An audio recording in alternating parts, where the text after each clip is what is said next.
नाही चंद्रकांत पाटील अशा पद्धतीने बोलले असतील. मी काही त्यांचं वक्तव्य ऐकलं नाही.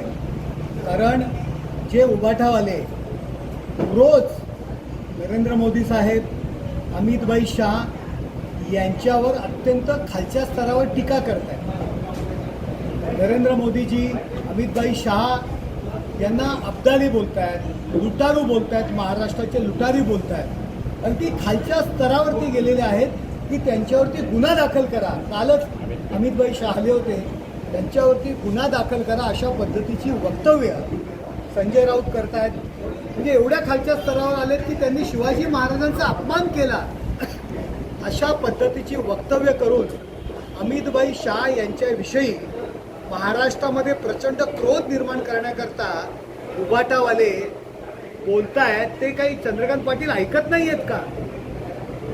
आणि मग आमचा विरोध तुमचा विरोध नाही आहे का? आणि मला असं वाटतं की पाटील साहेब अशा पद्धतीने बोलले नसतील. ते ज्येष्ठ भाजपाचे नेते आहेत. रोज उबाटावाले संघावरती पण टीका करतायत, संघाच्या भूमिकेवरती आक्षेप घेत आहेत.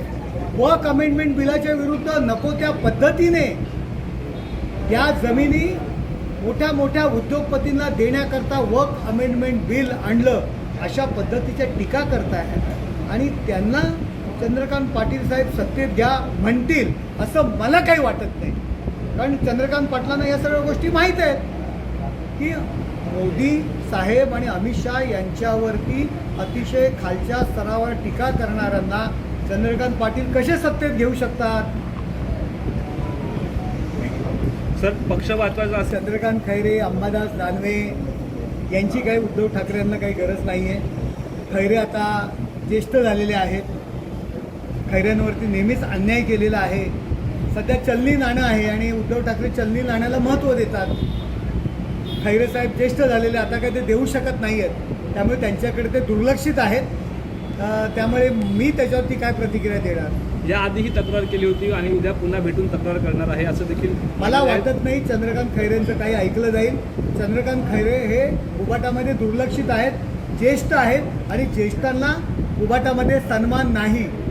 ती लेना बँक आहे. जो कोण देत असतो त्याचीच तिथे योग्य अशी किंमत असते.